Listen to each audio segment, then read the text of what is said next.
రాత్రికాల సమయంలో ప్రార్థన కొరకై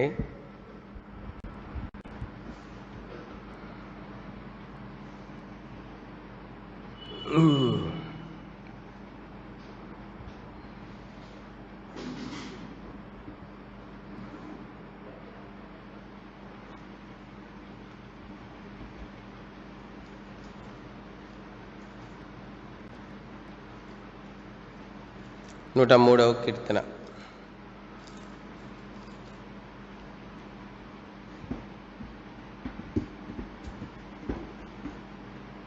నూట 3వ కీర్తన 13వ వచనం, 12, 13 వచనాలు. 12, 13, 12, 13, 14, 12 నుండి 16 వరకు మార్చి చదువుకుందాం. 103వ కీర్తన 12 నుండి 16 వరకు మార్చి. పడమటికి తూర్పు ఎంత దూరమో ఆయన మన అతిక్రమలను మనకు అంత దూరపరిచి ఉన్నాడు.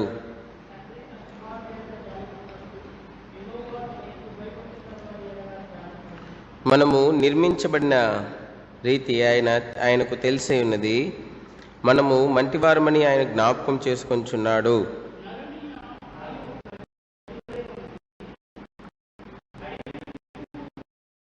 గాది లేకపోను, ఆ మీదట దాని చోటు దాని నెరుగదు. చూడండి, ప్రభు సాయం కొరకై ప్రార్థన చేసుకుందాం. ప్రేమ గల మా పరలోక తండ్రి, పరిశుద్ధ దేవ, మీ పాసనకు వస్తా ఉన్నాం ప్రభా. మేము గడ్డి పువ్వు వంటి వారము ప్రభా, గాలి విచ్చగా ఎగిరిపోయేవారము ప్రభా. ఈ లోకంలో మీ ద్వారా అనేకమైన మేలులు పొంది మిమ్మల్ని మర్చిపోయేవారము ప్రభా. మేము ప్రభా విశ్వాసఘాతకులము ఒప్పుకుంటా ఉన్నాం. ఈ రాత్రి నీ పాస్ నిదానంలో చేరొచ్చిన మమ్మల్ని జ్ఞాపకం చేసుకున్నాను ప్రభా. మేలుకు ప్రతిగా కీడు చేయవారు ప్రభా. మెటుకు మేలుకు ప్రతిగా నష్టం చేయవారం ఓ ప్రభా. ఆదరించబడి ఆదరించని వారం ప్రభా. సంతోషము పొంది దుఃఖపరిచేవారము, మేలు పొంది నష్టపరిచేవారము ఆ ప్రభా. మెటుకు లేవనెత్తబడి తోసివేసేవారు ఓ ప్రభా. మెటుకు మేము అటువంటి స్వభావం కలిగిన వారు. మెటుకు ఈ రాత్రి ప్రభా నీ పాసంలో చేరి మమ్మల్ని జ్ఞాపకం చేసుకునండి. మీ చిత్తానుసారంగా ప్రార్థించడం కొరకై మా ప్రార్థన సాహసం మేము దీవించండి, అధ్యక్ష వహించండి. పరిచయం అంతట్లో చాలేని దేవుడు ఉండండి ప్రభు. యేసుక్రీస్తు వారి పరిశుద్ధ నామం పేరిట దీని మనస్తాత్మ్యంతో కృతజ్ఞతాస్తుతి స్తోత్రాలను మీకే చెల్లించి స్తుతించి దీనిగా మీ పాసంలో చేరి కనికరమును దయను కోరుకుంటూ ఓ ప్రభా పరిచయలు అధ్యక్ష వహించవలసిందిగా అందరితో మాతో మాట్లాడవలసిందిగా వేడుకుంటూ యేసుక్రీస్తు ప్రభు వారి పరిశుద్ధ నామం పేరిట ప్రార్థించి స్తుతించి అడిగి వేడుకుంటున్నాం తండ్రి, ఆమేన్. ఇక్కడ మరి 103వ కీర్తనలో ఆయన ఎట్టి మనస్సు కలిగిన వాడుగా ఉన్నాడో అక్కడ రాయబడతా ఉంది. ఎట్టి మనస్సు కలిగిన వాడుగా ఉన్నాడో రాయబడతా ఉంది. ఆయన జాలి పడేవాడు, జాలి కలిగిన వాడు, జాలి పడేవాడు. కాబట్టి మరి తన ఎద్దకు వచ్చే వారి ఎడల జాలి పడేటువంటి వాడుగా ఉంటా ఉన్నాడు. అందుకే ఇంత మాత్రమే కాదు, అక్కడ రాయబడింది మనము ఎట్లా నిర్మించబడినామో ఆ విషయం ఆయన ఎరిగి ఉన్నాడంట. మన ఎముకలు ఎట్లా నిర్మించబడ్డాయో, మనకు మాంసం ఎట్లా కలిగినదో, అంత మాత్రమే కాదు మనకెట్లు రక్తము మనలో ప్రవహిస్తూ ఉన్నదో ఇవన్నీ కూడా ఆయన ఎరిగి ఉన్నాడు అని ఇక్కడ రాయబడతా ఉంది. మనం నిర్మించబడిన రీతి ఆయనకు తెలిసే ఉన్నది. కాబట్టి మనం ఎట్లా నిర్మించబడ్డాం? మన కనులు, మన యొక్క నాసిక రంధ్రములు, అంత మాత్రం మన పెదవులు, మన నాలుక, మన ఉదరము, మన మాంసము, మరి మన ఎముకలు, ఇవన్నీ కూడా ఏ విధంగా నిర్మించబడినవి ఆయన ఎరిగి ఉన్నాడు. అందుకే ఆయన మరి జాలి కలిగిన వాడుగా ఉంటా ఉన్నాడు.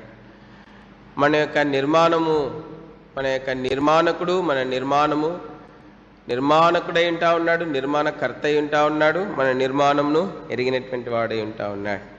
అందుకే వారి ఎడల జాలి పడుతున్నట్లుగా మనం చూస్తూ ఉన్నాం. చూడండి, యెహోషువ గ్రంథము 9వ అధ్యాయం. యెహోషువ గ్రంథము 9వ అధ్యాయము, ఇక్కడ 25వ వచనం. యెహోషువ గ్రంథము 9వ అధ్యాయము 25వ వచనం.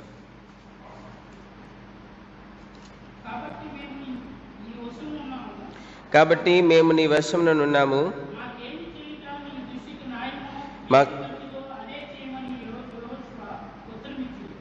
మరి మాకేమి చేయట నీ దృష్టికి న్యాయమో, ఏది మంచిదో అదే చేయమని యెహోషువకి ఉత్తరం ఇచ్చిరి. కాగా అతడు అలాగు చేసి ఇశ్రాయేలు గిబ్యోనీలను చంపకుండా వారిని వారి చేతుల్లో నుండి విడిపించెను. 27వ వచనం. అయితే సమాజం కొరకును యెహోవా ఏర్పరచుకున్న చోట నుండు బలిపీఠం కొరకును కట్టెలు నరుకువారుగాను నీళ్లు చేదువారుగాను యెహోషువ ఆ దినమందే వారిని నియమించెను. నేటి వరకు వారు ఆ పని చేయువారై ఉన్నారు. కాబట్టి మనం చూస్తూ ఉన్నాం, ఇక్కడ గిబియోనీలు అనేటువంటి ఒక కానాను దేశంలో ఉన్నటువంటి ఒక జాతి వారు. వీరు హివీలు. మరి వీరు హివీలు. మరి దేవుడు వారిని కానాన్ దేశంలో ఉన్నటువంటి వారందరినీ కూడా చంపమని దేవుడు ఆజ్ఞ ఇచ్చినటువంటి వాడే ఉంటా ఉన్నాడు. అయితే వీరు మరి యెహోషువ గ్రంథం 9వ అధ్యాయంలో మనం చూస్తే చూడండి, 4వ వచనం. 9వ అధ్యాయం 3-4 వచనం. యెహోషువ యెరికోకును హాయకుని చేసిన దాన్ని గిబ్యోను నివాసులు విన్నప్పుడు వారు కప్టోపాయం చేసి రాయబారులమని వేషం వేసుకుని బయలుదేరి తమ గాడిదలకు పాత గోనెలు కట్టి పాత గిలిచ్చిని కుట్టబడి ఉన్న ద్రాక్షరపు సిద్ధలు తీసుకుని, మరి ఇక్కడ మనం చూస్తుంటున్నాం, ఇక్కడ గిబ్యోనీలు, కానాన్ దేశంలో ఉన్నటువంటి గిబ్యోనీలు యెహోషువ మరి హాయికిని యెరికోకును చేసిన దాన్ని వినినప్పుడు వీరికి భయం వేసి ఇప్పుడు కప్టోపాయంతో యెహోషువ దగ్గరికి వచ్చినారు. ఏం వేస్తున్నారంటే, మరి కప్టోపాయం చేసి మరి వారు వేషం వేసుకుని వచ్చినారంట. వారి నిజస్థితిని కప్పిపెట్టుకుంటా ఉన్నారు. వారు శాపగ్రస్తమైన వారన్న సత్యాన్ని దాచిపెట్టుకుంటా ఉన్నారు. వారు మరణానికి అర్హులు అన్న విషయాన్ని వారు ఏం చేస్తున్నారంటే దాచిపెట్టుకొని ఇప్పుడు యెహోషువ దగ్గరికి, ఇశ్రాయేల్ దగ్గరికి వారు వచ్చినటువంటి వారే ఉంటా ఉన్నారు. ఇప్పుడు యెహోషువ దగ్గరికి, ఇశ్రాయేల్ దగ్గరికి వచ్చినారు. అయితే వీరి యొక్క కపటము, వీరి యొక్క మోసము ఎక్కువ రోజులు దాగలేదు. మరి ఎక్కువ రోజులు మరి వీరి యొక్క కపటము, వీరి యొక్క మోసము మరి ఎక్కువ రోజులు దాగలేదు. కాబట్టి చూడండి, 16వ వచనం. అయితే వారితో నిబంధన చేసి 3 దినములైన తర్వాత వారు తమకు పొరుగువారు తమ నడుమను నివసించువారే అని తెలుసుకునిరి. కాబట్టి ఇప్పుడు 3 దినాలే దాగింది వీరి యొక్క కపటము, వీరి యొక్క మోసము, వీరి యొక్క వేషధారణ, వీరి యొక్క నటన, వీరి యొక్క సమస్తం ఎన్ని రోజులు దాగింది? 3 రోజులే దాగింది. కాబట్టి అనేకులు నటిస్తూ ఉంటారు. మన నటన ఎక్కువ రోజులు దాగదు, మన వేషధారణ ఎక్కువ రోజులు దాగదు, మన యొక్క మోసము కూడా ఎక్కువ రోజులు దాగదు. కాబట్టి ఇక్కడ ఈ గిబియోనీలు చేసినటువంటి మోసము, గిబియోనీలు చేసినటువంటి కపటము, గిబియోనీల యొక్క వేషధారణ అంతా కూడా 3 రోజుల కంటే ఎక్కువ రోజులు దాచుకోలేకపోతూ వచ్చింటున్నారు. వీరు మోసంతో ఇశ్రాయేలుతో నిబంధనలోనికి వచ్చినారు. కపటముతో, వేషధారణతో, మరి అబద్ధముతో వీరు ఇశ్రాయేలీలతో నిబంధనలోనికి వచ్చినట్లుగా మనం చూస్తూ ఉన్నాం. వీరు మరి కపటంతో, మోసంతో, అబద్ధంతో నిబంధనలకు వచ్చినారు. మరి ఇశ్రాయేలీలో యెహోషువ మరి ఇశ్రాయేలు పెద్దలు కూడా యెహోవా యొద్ద విచారణ చేయకుండానే వీళ్ళతో నిబంధన చేసినారు. వారిని చావకుండా బ్రతుకునిచ్చినట్లుగా నిబంధన చేసినారు. వారు చావనీయకున్నట్లుగా, బ్రతుకునిచ్చినట్లుగా వారితో ఏం చేసినారంటే మరి నిబంధన చేసుకున్నట్లుగా మనం చూస్తూ ఉన్నాం. చూడండి, 14-15 వచనాలు. ఇశ్రాయేలీలు యెహోవా చేత సెలవు పొందకే వారి ఆహారంలో కొంత పుచ్చుకునగా యెహోషువ ఆ వచ్చిన వారితో సమాధానపడి వారిని బ్రతకనిచ్చుటకు వారితో నిబంధన చేస్తున్నారు. మరియు సమాజ ప్రధానులు వారితో ప్రమాణము చేస్తున్నారు. నిబంధన ప్రమాణములు వారితో జరిగిపోయినాయి. నిబంధన ప్రమాణములు వారితో జరిగిపోయినాయి. కాబట్టి మనం చూస్తూ ఉన్నాం, ఇప్పుడు కపటంతో మోసంతో నిబంధన ప్రమాణంలోనికి వచ్చినటువంటి వారుగా ఉంటా ఉన్నారు. నిన్ను నన్నైతే యేసుక్రీస్తు ప్రభువారు నీ నిజస్థితి నా నిజస్థితి ఎరిగి మనలను తన కొత్త నిబంధనలోనికి మనలను తీసుకుని వచ్చినటువంటి వాడై ఉంటా ఉన్నాడు. నీ నిజస్థితి నా నిజస్థితి ఎరిగినటువంటి వాడై ఉంటా ఉన్నాడు. మనం ఏంటంటే పతనమైపోయిన వారమో ఎరిగినటువంటి వాడై ఉంటా ఉన్నాడు. అందుకే దేవుని వాక్యం బైబిల్లో ఉంది, పాపులను రక్షించుటకు క్రీస్తు యేసు లోకంలోనికి వచ్చినమాట నమ్మదగిన పూర్ణ అంగీకారంకు యోగ్యంనైనది. పాపులను రక్షించడానికి వచ్చినాడు. వేషధారుల్ని, వ్యభిచారుల్ని, దొంగల్ని, మోసపూరితమైన జీవితంలో జీవిస్తున్నటువంటి వారిని, మరి ఈ లోకంలో మోసపోయినటువంటి వారిని, ఈ లోకంలో గుండె చెదిరిన వారిని, ఈ లోకంలో మరి మరణంకు చేరువగా ఉన్న వారిని రక్షించడానికి ఆయన ఈ లోకంలోనికి వచ్చినటువంటి వాడే ఉంటా ఉన్నాడు. ఇక్కడ యెహోషువ మరి ఆ సమాజ పెద్దలు ఎవరు కూడా, సమాజ ప్రధానులు ఎవరు కూడా యెహోవా యొద్ద విచారణ చేయలేదు. ప్రభా వీరితో మేము సమాధాన పడాలా వద్దా అని విచారణ చేయకుండా సమాధాన పడినారు. సమాధాన పడి ఇప్పుడు 3 రోజులు అయిన తర్వాత ఈ గిబ్యోనీయులు, హివ్వీలనియు మరి వీరు కపటముతో వీరిని మరి మోసపుచ్చినరి కపటంతో వీరితో ప్రమాణంలోనికి వచ్చినారని, వీరిని మోసపుచ్చినారన్న సత్యాన్ని వీరు తెలుసుకున్నారు. చూడండి 22వ వచనం. మరి యెహోషువ వారిని పిలిపించట్లేను, మీరు మా మధ్య నివసించు వారై ఉండి మేము మీకు బహుదూరం ఉన్నవారమని చెప్పి మమ్మల్ని నేల మోసపుచ్చితిరి. మరి మోసం చేసినారు, మీరు మమ్మల్ని మోసం చేసినారు. వాస్తవమే, మోసంతోనే నిబంధనలోనికి వచ్చినారు. మోసంతో, కపటముతో, వేషధారణతో నిబంధనలకు వచ్చినారు. వీరి ప్రాణములను దక్కించుకోవడానికి ఈ విధంగా చేసినట్లుగా మనం చూస్తున్నాం. ఇప్పుడు 3 దినములు అయిన తర్వాత వీరి వేషధారణ, వీరి కపటము, వీరు ఏమై ఉన్నారో 3 రోజులతో బయలుపడింది. ఇప్పుడు చూడండి వీళ్ళు ఏ విధంగా తమను తాము యెహోషువకు అప్పచెప్పుకుంటున్నారో చూస్తున్నాం. 25వ వచనం.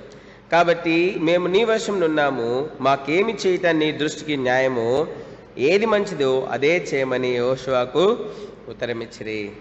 మేము నీ వశంలో ఉన్నాం, మేము నీ వశంలో ఉన్నాము, మాకేమి చేయటం నీ దృష్టికి న్యాయమో, ఏది మంచిదో అదే చేయమని యెహోషువకు ఉత్తరమిచ్చిరి. ఇంగ్లీష్ బైబిల్ ఏముందంటే ఇంకా ఇంత స్పష్టంగా ఉంది, behold we are in thine hand.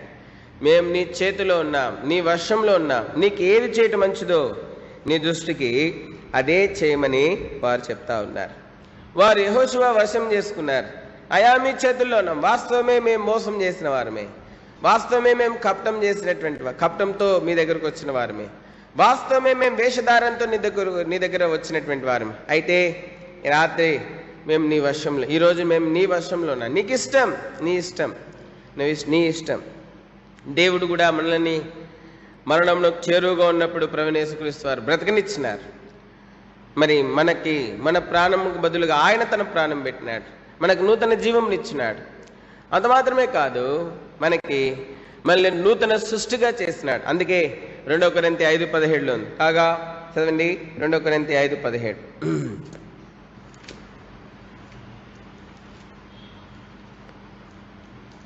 కొరింథీయులకు రాసిన 2వ పత్రిక 5వ అధ్యాయం 17వ వచనం.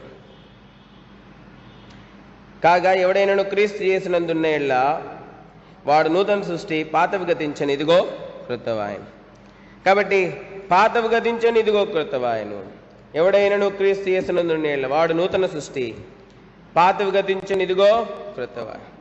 కాబట్టి పాత జీవితము, దోషభరిత జీవితము, అపరాధ జీవితము అంతా కూడా ప్రభు క్షమించినాడు. అంతా కూడా క్షమించి మనల్ని ఒక నూతన సృష్టిగా చేసినాడు. మన అపరాధములు క్షమించినాడు, మన పాపములు క్షమించినాడు, ఒక నూతనమైన సృష్టిగా చేసి ఉంటున్నాడు. ఒక నూతన సృష్టిగా చేయబడిన తర్వాత కూడా అనేక సార్లు మనము ఆయన దృష్టిలో కపటముతో, ఆయన సన్నిధిలో కపటంతో జీవించినాం, వేషధారులుగా జీవించినాం. అనేక సార్లు దేవుణ్ణి మోసగిస్తూ వచ్చి ఉంటున్నాం. అనేక సార్లు మోసపూరితమైనటువంటి జీవితం మనం జీవించినాం. ఇహలోక సంబంధమైన వాటి కొరకై మోసపూరితమైనటువంటి జీవితం జీవించినాం. దేవుని పిల్లలమని చెప్పుకుంటూనే ఇహలోక సంబంధమైన వాటి కొరకై ఆశపడినాం. ఇహలోక సంబంధమైన వాటి కొరకై ఇది మనం చేసినటువంటి మోసం కదా, మనం చేసినటువంటి మోసం కదా. అది మాత్రమే కాదు, అనేక సార్లు వేషధారులుగా మనం జీవించినాం. అనేక సార్లు స్వనీతిపరులుగా జీవించినాం, వేషధారులుగా జీవించినాం, అనేక సార్లు కపటము కలిగినటువంటి వారముగా జీవించినాం. కపటము 32వ కీర్తన 1-2 వచనాలు. తన అతిక్రమములకు పరిహారం నొందువాడు, తన పాపములకు ప్రాయశ్చిత్తం నొందువాడు ధన్యుడు. యెహోవా చేత నిర్దోషి ఎంచబడివాడు, ఆత్మలో కపటం లేనివాడు ధన్యుడు. కాబట్టి కపటంతో జీవించినాము, మనము నిర్దోషులుగా జీవించలేకపోయినాము. కపటము, ఈర్ష్య, ద్వేషము, కోపములతో జీవించినాం. ఇటు వారమైనటువంటి మనం చేసే ప్రార్థన ఎట్లా అంగీకరిస్తాడు దేవుడు? కపటంతో జీవించే మనము, వేషధారులుగా జీవిస్తున్నటువంటి మనము, మోసపూరితమైన జీవితం జీవిస్తున్నటువంటి మన ప్రార్థన ఆయన ఎట్లా అంగీకరిస్తాడు? వాస్తవమే నువ్వు ఒకప్పుడు రక్షించబడినావు, వాస్తవమే యేసు రక్తంలో కడగబడినావు, కానీ ఆ పరిశుద్ధతను నువ్వు కాపాడుకోలేకపోయినావు. గద్దినాల్లో ఆ యథార్థతను నువ్వు కాపాడుకోలేకపోయినావు, ఆ విమోచన ఆనందాన్ని నువ్వు కాపాడుకోలేకపోయినావు, ఆ రక్షణ ఆనందాన్ని కాపాడుకోలేకపోయినావు. 51వ కీర్తనలో కీర్తనకాడు అంటా ఉన్నాడు, నా రక్షణానందం నాకు మరలా కలిగించాం. 51:10 51వ కీర్తన 10వ వచనం.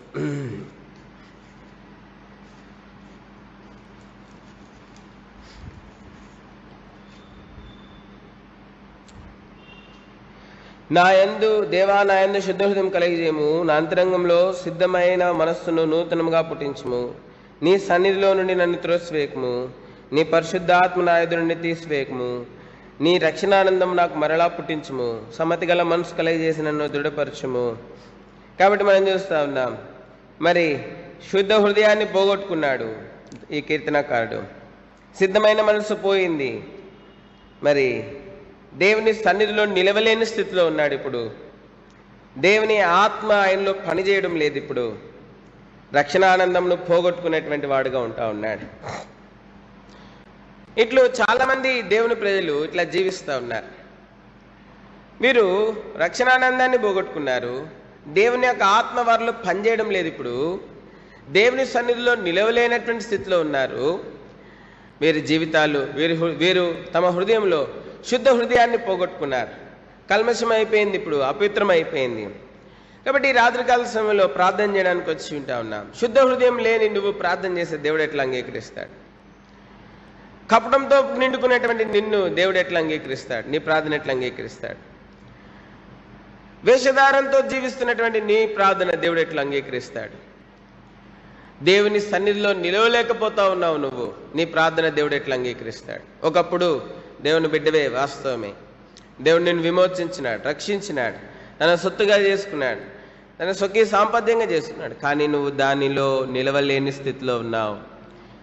ఈ గిబియోనీల యొక్క వేషధారణ, మోసము, కపటము 3 రోజుల్లో బయటపడింది. ఆ విధంగానే దేవుడు నిన్ను రక్షించినాడు. రక్షించిన కొద్ది దినాలకే తిరిగి నువ్వు కపటం గల వ్యక్తిగా మారిపోయినావు. రక్షించిన కొన్ని దినాలకే తిరిగి నువ్వు మోసపూరితమైన జీవితంలోకి వెళ్ళిపోయినావు. రక్షించబడిన కొద్ది దినాలకే నువ్వు వేషధారిగా మారిపోయినావు. మరలా నీ ప్రార్థన ఎట్లా అంగీకరిస్తాడు దేవుడు? కనీసం ఈ రాత్రైనా సరే నిన్ను దేవుని వశం చేసుకో. కనీసం ఈ రాత్రైనా సరే నిన్ను దేవుని వశం చేసుకో. కనీసం ఈ రాత్రైనా నువ్వు దేవుని వశం చేసుకుంటే, నిన్ను దేవుని వశం చేసుకుంటే దేవుడు తిరిగి నిన్ను కనికరించడానికి సిద్ధంగా ఉన్నాడు. ఈ రాత్రైనా సరే నువ్వు దేవుని వశం చేసుకొని ప్రార్థించు. అంతేగాని వేషధారిగా, కపటంతో నిండిన వ్యక్తిగా, వేషధారిగా, కపటంతో నిండిన వ్యక్తిగా, మోసపూరితమైన వ్యక్తివిగా దేవుని సన్నిధిలో ప్రార్థన చేయకు. ఇటువంటి ప్రార్థన దేవుడు అంగీకరించాడు. ఆయన జాలిగలవాడు. ఇక్కడ గిబియోనీలు యెహోషువ వశం చేసుకుంటున్నారు. 9వ అధ్యాయం 25వ వచనం. కాబట్టి మేము నీ వశం ఉన్నాము, మాకేమి చేయుట నీ దృష్టికి న్యాయమో, ఏది మంచిదో అదే చేయమని యెహోషువకు ఉత్తరం ఇచ్చి.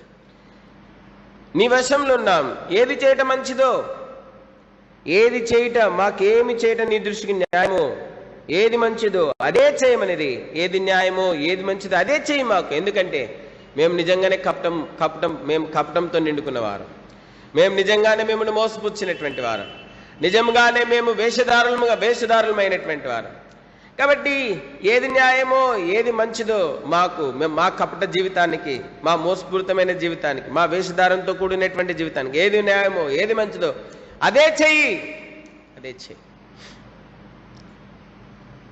యెహోషువ వశం చేసుకున్నారు వారు. యెహోషువ రక్షకుడు, ఇశ్రాయేలుకు కానానును పంచిపెట్టుటకు దేవుడు ఏర్పరచుకున్నటువంటి రక్షకుడు, న్యాయాధిపతి. ఏది న్యాయము ఏది మంచిది, ఏది న్యాయం ఏది మంచిది. కపటంతో నిండినటువంటి వారికి ఏది న్యాయము, వేషధారులకు ఏది న్యాయము, మోసపూరితమైనటువంటి వారికి ఏది న్యాయము, కపటంతో నిండుకున్నటువంటి వారికి ఏది మంచిది, కపటంతో నిండుకునేటువంటి వారికి ఏది మంచిది. కపటంతో అంత మాత్రమే కాదు, మోసంతో నిండుకున్నటువంటి వారికి ఏది మంచిది, వేషధారంతో నిండుకున్నటువంటి వారికి ఏది మంచిది, వేషధారులకు ఏది న్యాయము ఏది మంచిది.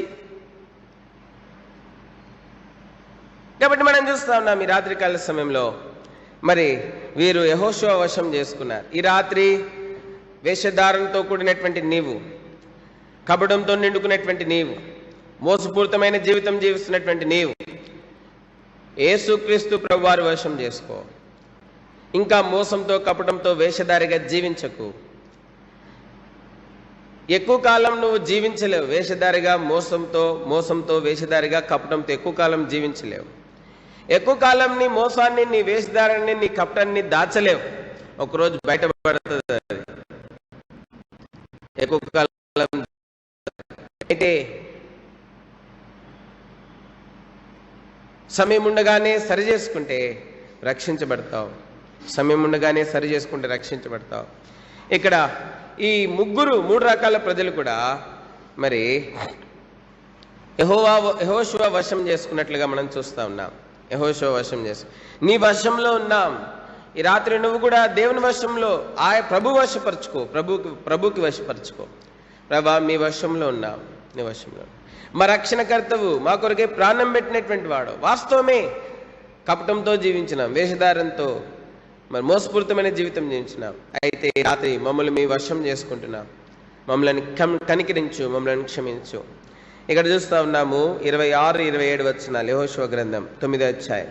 కాగా అతడు అలాగు చేసి ఇశ్రాయేలీలో గిబియోనీలను చంపకుండా వారి చేతిలో ఉండి ఏం చేసి విడిపించెను.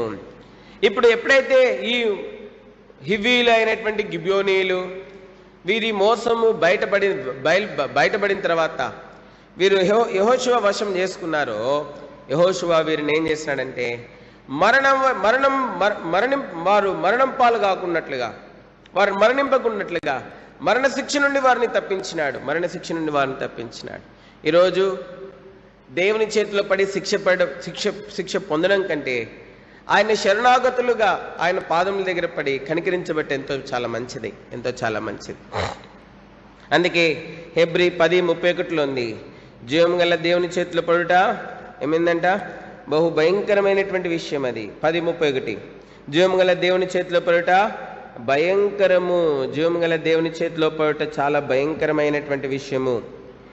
ఆయన చేతుల్లో పడకముందే, సమయము దేవునికి ఇచ్చినప్పుడే, సమయం నీకుండగానే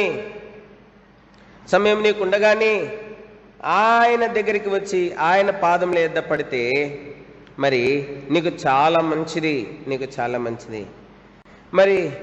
కుమారుని ముద్దు పెట్టుకునడి. కుమారుని ఏం చేయాలంట? ముద్దు పెట్టుకునండి.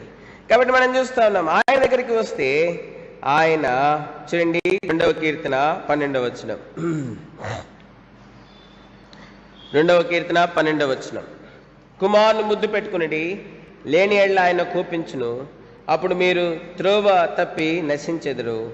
ఆయనను ఆశ్రయించు వారందరూ ధన్యులు. కుమారుని ముద్దు పెట్టుకుని, లేని ఎడ్ల ఆయన కోపించును. వీరు యెహోషువ దగ్గరికి వచ్చినారు. యెహోషువ దగ్గరికి వచ్చి, అయ్యా మేము నీ వశంలో ఉన్నాం.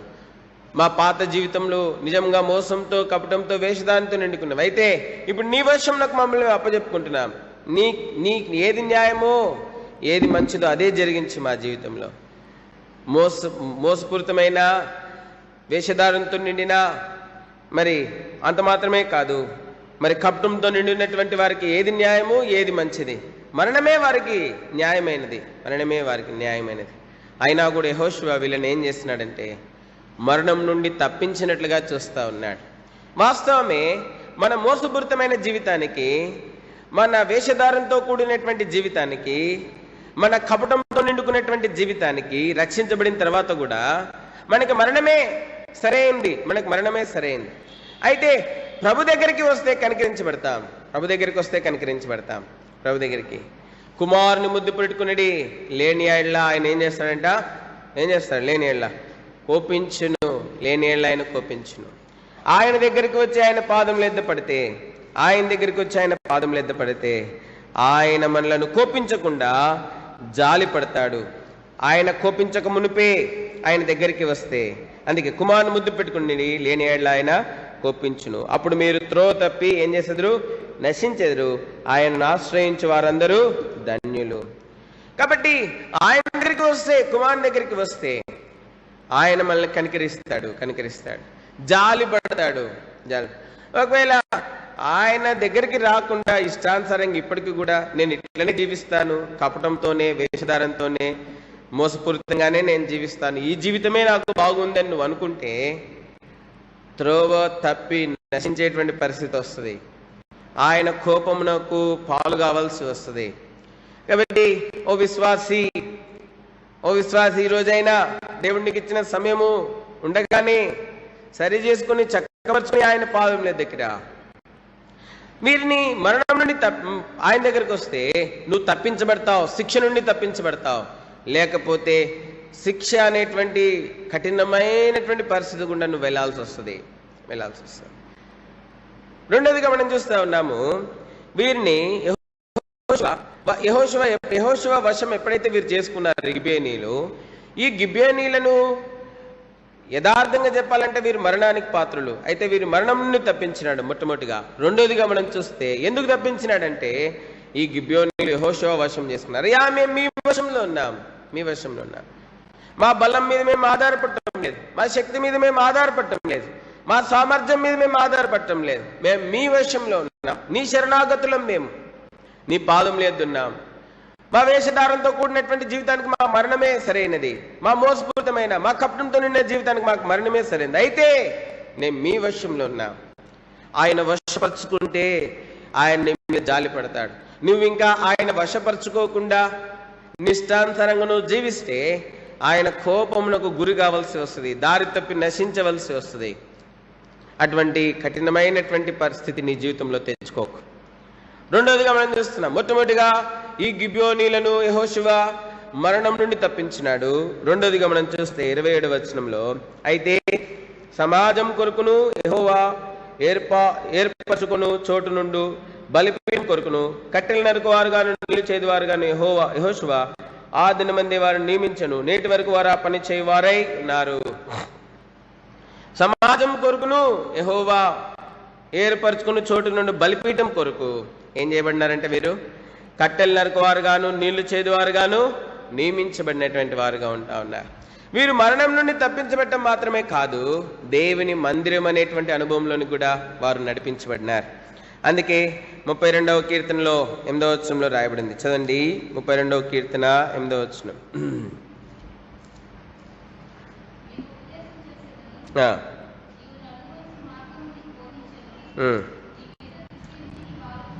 క్షమించండి, 36:8 చదవండి.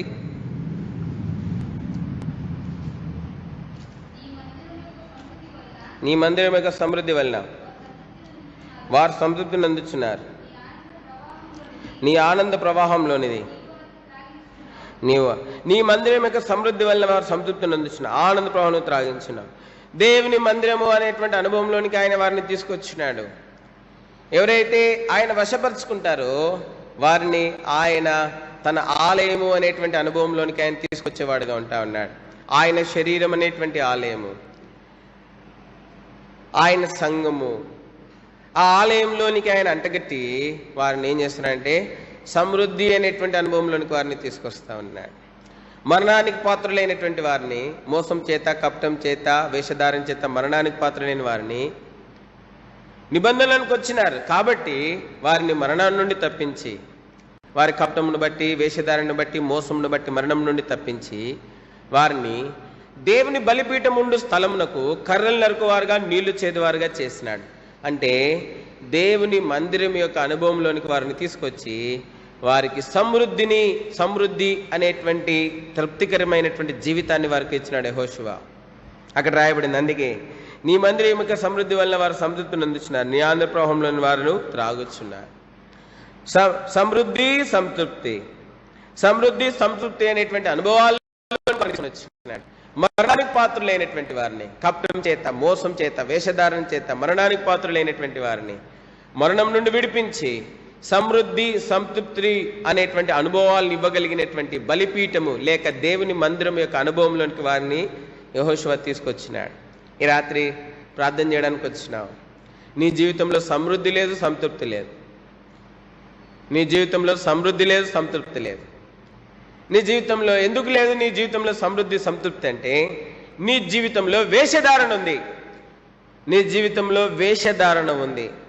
నీ జీవితంలో కపటం ఉంది. నీ జీవితంలో మోసం ఉంది. అందుకే నీ జీవితంలో సమృద్ధి లేదు, సంతృప్తి లేదు. నీ జీవితంలో సమృద్ధి లేని, సంతృప్తి లేని అనుభవాలు ఎందుకున్నాయంటే నీ జీవితంలో మోసము, వేషధారణ, కపటము అనేటువంటి మూడంతల పతనములు నీ జీవితంలో కనబడతా ఉన్నాయి. మోసంలో జీవించే వారికి సమృద్ధి సంతృప్తి ఉండదు. వేషధారులకు సమృద్ధి సంతృప్తి ఉండదు. వేషధారులకు, కపటంతో జీవించేటువంటి వారికి సమృద్ధి సంతృప్తి ఉండదు. అంత మాత్రమే కాదు, ఆనందము కూడా ఉండదు. వేషధారులకు సమృద్ధి సంతృప్తి ఆనందం ఉండదు. కపటం సంతృప్తి ఆనందం ఉండదు.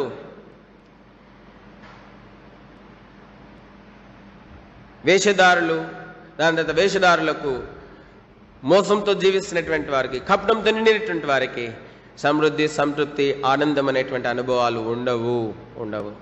ఈ రాత్రి అయినా సరే నీ జీవితంలో సమృద్ధి సంతృప్తి ఆనందము అనేటువంటి అనుభవాలను నిజంగా కలిగి ఉండాలి అంటే, నీ జీవితంలో సమృద్ధి సంతృప్తి ఆనందము అనేటువంటి అనుభవాలు నీ జీవితంలో నిజంగా నువ్వు కలిగి ఉండాలి అంటే నీ జీవితంలో ఉన్న ఆ 3 పతనాలు తీసివేసుకో ప్రభు పాదాల దగ్గర.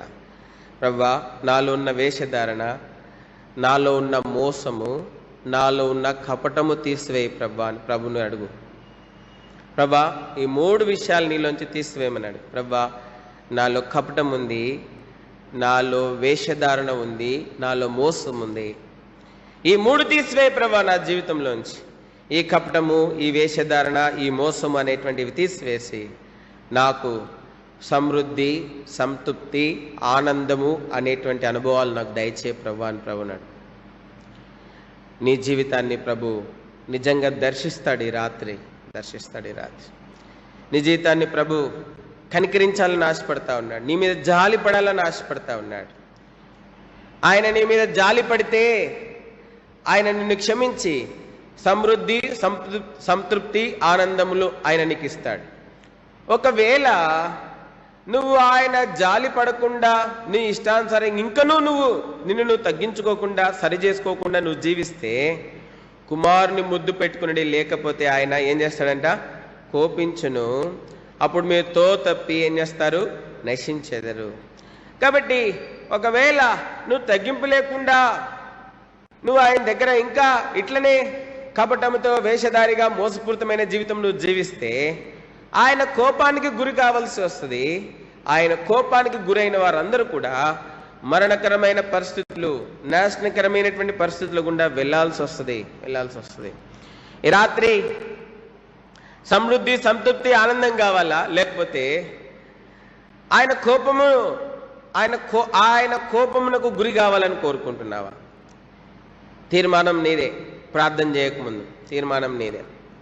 ఈ రాత్రి ఆయన పాదం దగ్గరికి వచ్చి, ప్రభా, కపటము వేషధారణ మోసం నాలోంచి తీసివేయి ప్రభా. జాలిపడే దేవా, నేను నిర్మించబడిన విధానం నువ్వు ఎరిగినటువంటి వాడు, నన్ను దయతో క్షమించు, నన్ను సరిచేయి. నాలో ఉన్న కపటము వేషధారణ మోసం దయచేసి తీసివేయి. నేను రక్షించబడ్డాను, కానీ రక్షించబడినప్పటికీ కూడా కపటంతో వేషధారణతో మోసంతో జీవిస్తున్నాను. ఇటువంటి జీవితం నాకు వద్దు ప్రభా, నన్ను దయతో క్షమించు ప్రభా. నా జీవితంలో సమృద్ధి, సంతృప్తి, ఆనందం అనేటువంటి అనుభవం దయచేయి. సమృద్ధి, సంతృప్తి, ఆనందం అనేటువంటి అనుభవముల కోసమైనటువంటి నీ మందిర అనుభవంను నాకు దయచేయని ప్రభునడు. అప్పుడు చూడు, నీ జీవితంలో ఒక నూతన జీవము, నూతన ఆనందము, నూతన కార్యము, నూతన జీవము నింపబట్ట నువ్వు చూచేటువంటి వ్యక్తివిగా ఉంటావు. ఒకవేళ ఇటువంటి అనుభవాన్ని కోరుకుంటే ఈ రాత్రి నీవు ప్రభు సన్నిధిలో ప్రార్థన చేయకుంపో, నీ పతనాలన్నీ ఒప్పుకో. ప్రభా, నన్ను నీ వశం చేసుకుంటున్నాను ప్రభా. ఇంతవరకు నేను నా వశంలో ఉన్నాను, ఇంతవరకు నేను నా వశంలో ఉన్నాను, ఇంతవరకు నేను నా జ్ఞానంతో నడిచినాను, ఇంతవరకు నా అనుభవాలతో నేను నడిచినాను, ఇంతవరకు నా సొంత విధానంలో నేను నడిచినాను. అయితే ఇప్పుడు నా జ్ఞానము, నా సొంత బలాన్ని ఆధారం చేసుకుని నడిచినాను. ఇప్పుడు అయితే ప్రభా, నా బలాన్ని, నా జ్ఞానాన్ని అంతటిని పక్కన పెడుతున్నాను ప్రభా. నన్ను నీ వశం చేసుకుంటున్నాను ప్రభా, నన్ను నీ వశం చేసుకుంటున్నాను. నన్ను క్షమించు, నా కపటమును క్షమించు, నా వేషధారాన్ని క్షమించు, నా మోసపూరితమైన జీవితాన్ని క్షమించు ప్రభా. నన్ను సమృద్ధి, సంతృప్తి, ఆనందం అనేటువంటి అనుభవంలోనికి నన్ను తీసుకునిరా. నీ కార్యము నాలో నూతన పరచుని ప్రభునడు. ప్రభు నీకు సహాయం చేస్తాడు. ఆయన సహాయం చేయడం మాత్రమే కాదు, ఆయన నీ మీద జాలిపడి నిన్ను కనికరించి నీ కపటమును, నీ యొక్క వేషధారను, నీ మోసపూరితమైన జీవితంను క్షమించి నిన్ను నూతనపరిచి ఆయన తన మందిరం యొక్క అనుభవాన్ని, తన శరీరమందు ఉన్న ప్రతి ఆశీర్వాదాన్ని ఆయన మనకు అనుగ్రహించి సమృద్ధి, సంతృప్తి, ఆనంద అనుభవములతో దినదినము మనల్ని నడిపించబడుకుంటాడు. ఈ సమృద్ధి, ఈ సంతృప్తి, ఈ ఆనందం అనేటువంటి అనుభవాలు దినదినము దేవుడు నీకు అనుగ్రహించాలా, దినదినము అనుగ్రహించాలి. ఒక్కరోజు కాదు, ఏదో మంచి రోజు, ఏదో మరి పుట్టినరోజు నాడు, ఏదో పెళ్లి రోజు నాడు, లేకపోతే ఏదో మారుమనసు పొందినాడు, లేకపోతే బాప్టిజం తీసుకున్నాడు, అప్పుడే కాదు. ప్రతిరోజు ఈ సమృద్ధి, సంతృప్తి, ఆనందము అనేటువంటి అనుభవంలో నువ్వు కలిగి ఉండాలా. ఇది దేవుడు కోరుకుంటున్నటువంటి ఉద్దేశం నీ జీవితంలో. అప్పుడప్పుడు కాదు ఈ సమృద్ధి, సంతృప్తి, ఆనందం. ప్రతిరోజు ఈ సమృద్ధి, సంతృప్తి, ఆనందం అనేటువంటి అనుభవాలను ప్రతిరోజు కలిగి ఉండాలి. ఇది ప్రభు నీ జీవితంలో ప్రతిరోజు ఇవ్వాలని కోరుకుంటున్నాడు. ప్రతిరోజు ఇవి నీ అనుభవాలుగా ఉండాలని కోరుకుంటున్నాడు. ప్రతిరోజు దినం వెంబడి దినం, దినం వెంబడి దినం, దినం వెంబడి దినం, దినం వెంబడి దినము ఆయన ఈ సమృద్ధి, సంతృప్తి, ఆనందములు అనేటువంటివి దినం వెంబడి దినం నీ జీవితంలో నూతనంగా నువ్వు అనుభవించాలని ఆయన కోరుతా ఉన్నాడు. ఇది ఆయన నీ కొరకే కలిగినటువంటి ఉద్దేశం, నీ కొరకే కలిగినటువంటి ఉద్దేశం. ఈ ఉద్దేశం నీ జీవితంలో దినం వెంబడి దినం నెరవేర్చబడాలి అంటే దినం వెంబడి దినము నువ్వు ఆయన వశం చేసుకోవాలా. ఏం చేసుకోవాలా? ప్రభా, నన్ను నీ వశం చేసుకుంటున్నాను ప్రభా, నన్ను నీ వశం చేసుకున్నాను, నన్ను కనికరించు.